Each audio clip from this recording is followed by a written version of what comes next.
So guys welcome back to our new vlog. तर मी तुमचा लाडका ओंकार तुमचं स्वागत करतो आपल्या अजून एका नवीन व्लॉगमध्ये. सो गाईज आता वाजले 5:30 आणि मी जस्ट आलो आहे ऑफिसवरून. आणि आपल्या ड्रीम्समध्ये कुठेच कमी नाही राहिली पाहिजे, कारण एक दिवस मला माहिती आहे वेस्ट गेला आहे माझा ऑलरेडी. सो चालू करत आपला आजचा व्लॉग इथूनच. सो गाईज आता आम्ही आलो आहे पी कॉलेजच्या वरच्या कॉलेजमध्ये, जिथे की आर्ट सायन्स कॉमर्सचं कॉलेज आहे. तुम्हाला दाखवू शकता, इकडे बघू शकता तुम्ही. आणि आता आपण चाललोय आज खूप स्पेशल ठिकाणी. तुम्ही बघू शकता गाईज हा व्ह्यू. हे जे कॉलेज आहे हे आमचं कॉलेज आहे. इथे खाली इंजिनिअरिंग कॉलेज होतं आणि इथं वरती जे की 11वी 12वीचं आर्ट सायन्स कॉमर्स आणि बाकीच्या फील्डचं कॉलेज आहे. आणि इकडे हे आहे ते पवार साहेबांचं म्युझियम. बघू शकता काहीच, ह्याच्यात खूप साऱ्या मेमोरीज आहेत त्यांच्या, जेवढं त्यांना भेटलेल्या सगळ्या गिफ्ट्स आहेत. बघू शकतो बघा इथं तो लोगो, हा जो आहे तो पवार साहेबांचा. आणि काहीच खूप सुंदर असा नजारा आहे. तुम्हाला दाखवतो, इथून मेन एंट्री आहे जे की ज्युनियर कॉलेजला येते. इकडं असं आतमध्ये कॉलेज आहे आणि इकडं हा इंजिनिअरिंग कॉलेजला जातो हा रोड. सो आता आपण जाऊयात आपल्या दादांकडे, जिथे की दादांना शेवटी आणलं होतं. सो गाईज हे आहे लायब्ररी आहे ही, जी की व्ही पी कॉलेजच्या वरच्या कॉलेजच्या इथं आहे. तुम्ही बघू शकता, तुम्हाला इथून दाखवतो. इकडे आहे ग्राउंड. सो आता जाऊयात, बघूयात काय काय बघायला भेटतं आपल्याला तिकडं. कारण ते एक ग्राउंड आहे, तिथं जिग्नेशियम पण आहे, जिथं की खूप सारे स्पोर्ट्स वगैरे आतमध्ये खेळलं जातं. बरोबरनं व्यायामासाठी पण केलेलं आहे. आणि पलीकडे ग्राउंड आहे. आणि तिकडं जो काय दादाच्या अंतिमविधी काय झाले होते ते ग्राउंडवर झालते.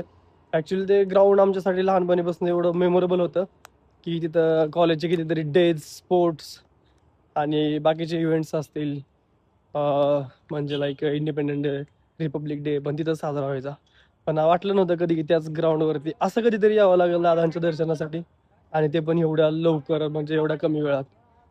हे आहे सेंट्रल ऑफिस आणि इकडं पलीकडं आहे ग्राउंड. सो काहीच हे आहे सायन्स लॅबोरेटरी, जे की इथं आहे. दिसत नाही सगळं झाडांमुळं एवढं सगळं बंद झालंय, की झाडांची एवढी आवड आहे सगळ्यांना इथं, की दादांनी आणि ताईंनी एवढं सुंदर केलं की खूप सारं असं सगळं निसर्गातच आहे ते सगळं कॉलेज. त्यामुळे दिसत नाही ती आपल्याला बोर्ड पण आहेत आतमध्ये सायन्स लॅबोरेटरी. सो इकडं आहे ग्राउंडला जायचा वे आणि इकडं पुढं बाहेर निघायचं. पण इकडून बंद आहे, एकच मेन गेट चालू आहे. पण आपण जाऊयात आता दर्शन घ्यायला आणि बघूया तिथं काय आहे आता सध्याला. सो गाईज तुम्हाला समोर दिसतंय ना, ते आलं तिकडे जायचं आपल्याला. दादांच्या त्या आठवणी कधीच पुसू शकत नाहीत, कारण त्यांनी जे केलंय बारामतीकरांसाठी, दादांनी जे केलंय बारामती, यार सिरियसली लिटरली एकदा बघा या, एवढी सुंदर बारामती बनवून ठेवली ना. एक रस्ता सोडला ना, एक फुटपाथ सोडला ना, एवढं खूप फ्युचर प्लॅनिंग करून गोष्टी केल्या त्या. तो हा धक्का कधीच बारामतीकरांसाठी पचणारा नाहीये. काहीच कोणतरी आले मला वाटते व्ही आय पी, इथं व्ही आय पीच लोक आहेत, कोणतरी दर्शनासाठी आले. सो आता आपण पण इथं दर्शन घेतो काय. आम्ही पण इथं काय आता कनेक्ट करत नाही जास्त, आतमध्ये काय जास्त कनेक्ट करत नाही, कारण ही जी आहे ती तीच जागा आहे. आणि ह्याच्या पलीकडे जे दिसतंय तुम्हाला, हे जे हे आमचं ग्राउंड आहे. लिटरली आम्ही या ग्राउंडवर खेळायचो. इथंच आमच्या ज्या काही एक्झाम्स होत्या ग्राउंडच्या, ते इथंच द्यायचो. आणि कधीच वाटलं नव्हतं की त्याच ग्राउंडवरती असं काहीतरी कधीतरी पाहायला भेटेल. सो हा खूप खूप अनहॅपी मुवमेंट आहे सगळ्यांसाठी. बस ही तीच जागा आहे ज्या ठिकाणी दादांचे अंत्यसंस्कार झाले. आणि आता ही खूप सारे लोक येत आहेत जात आहेत. जसं की मग असे होतं, तुम्हाला म्हटलं की कोणतरी व्ही आय पी आले. हा माहित नव्हतं ते आम्हाला. हा काय नाव आहे त्यांचं? सना मलिक. सगळ्यात मगाशी तुम्हाला म्हटलं ना मी, कोणतरी व्ही आय पी दिसते, ते पण MLA होते. सना मलिक म्हणून त्यांनी नाव सांगितलं मला, मला नव्हतं माहिती.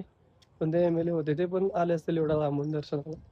म्हणजे मुंबईवरून आलते, पण अशी व्यक्ती गेली की जी कोणीच भरून नाही काढू शकत. आपण तर लय छोटे लोक आहे, पण खूप सारे मोठे मोठे लोक पण अजून किती दिवस झाले तरी पण वेळात वेळ काढून येतात इथं आणि दर्शन घेतात, किंवा एक आठवण तेवढ्या जागे होतात म्हणून साठी. ते MLA असून आता आलते, त्यांनी दर्शन घेतलं.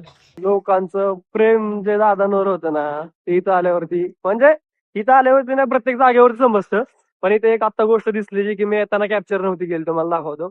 एवढे सुंदर सुंदर यार बॅनर लागलेले ना, तुम्हाला दाखवतो. काही तिकडे बघू शकता तुम्ही. मी आता आहे आपल्या बारामतीतल्या 3 हाती चौकात, म्हणजे आपल्या ह्या क्लॉक टॉवर पार्क जवळ. आणि जे सुंदर दिसतंय ना काही, सिरियसली हे बनवणारी एकच व्यक्ती, ते म्हणजे दादा. आणि इथंच दादांचा काल पुतळ्याचं उद्घाटन केलंय. सो मी तिकडे जाऊन तुम्हाला दाखवेल की तिथं काय काय केलंय काल पुतळ्याचं. म्हणजे खूप सुंदर अशी मूर्ती बनवली, म्हणजे पुतळा बनवलाय. तर आपण दर्शनाला पण जाऊयात.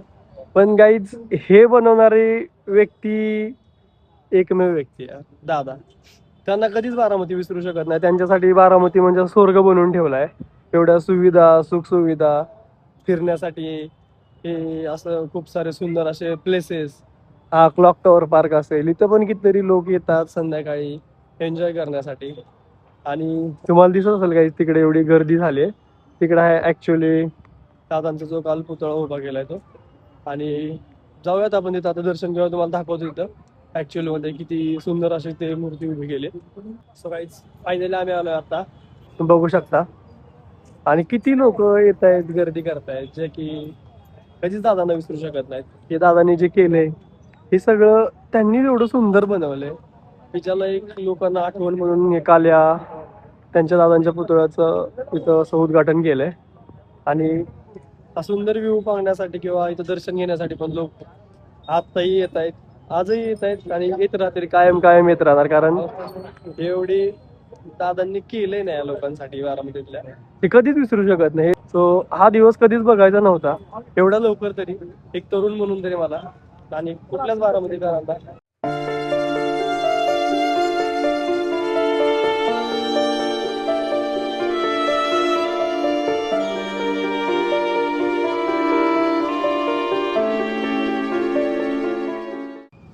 सो गाईज, ही आहे दादांची मूर्ती इथं ठेवण्यात आली. आणि जे की आज इथं सगळे लोक येत आहेत, जे की दर्शन घेण्यासाठी असू देत किंवा दादांचं प्रेम हे कधी त्यांचं कमी नाही होणार आहे. त्यामुळं तुम्ही किती दिवस बघा अशीच तुम्हाला गर्दी इथं दिसणार आहे. आणि हा प्लेस आहे आपल्या बारामतीतल्या, म्हणजे 3 हाती चौकात क्लॉक टॉवरला म्हणू शकता. तर तुम्ही येऊ शकता जर इथं दर्शन घेण्यासाठी यायचं असेल तर. आणि दादांची आठवण कायम कायम कायम कायम बारामतीकरांच्या मनात कायम राहणार आहे. दादा कधीच तुम्हाला विसरू शकत नाही ते बारामतीकर. मला मग अशी म्हटलं होतं, एक MLA होते मुंबईचे, ते आज तिथे दर्शन घ्यायला. तीच गाडी डिफेंडर इथं बघू शकता तुम्ही. सो ती इथं पण आली आहे दर्शन घ्यायला. सो हे आहे नटराज मंदिर. आणि त्याच्याच इथं असे इकडे पलीकडे दादांची मूर्ती आहे, जिथे की तुम्ही येऊ शकता, आतमध्ये पण विजिट करू शकता आणि दादांच्या मूर्तीचं दर्शन पण घेऊ शकता. सो आता एंड करतो आजचा व्लॉग इथेच. पण तुम्ही लाईक, शेअर, कमेंट, सबस्क्राईब करायला विसरू नका आणि आपल्याला प्रेम द्यायला विसरू नका. सो नक्कीच भेटूया उद्याच्या व्लॉगमध्ये. So bye bye.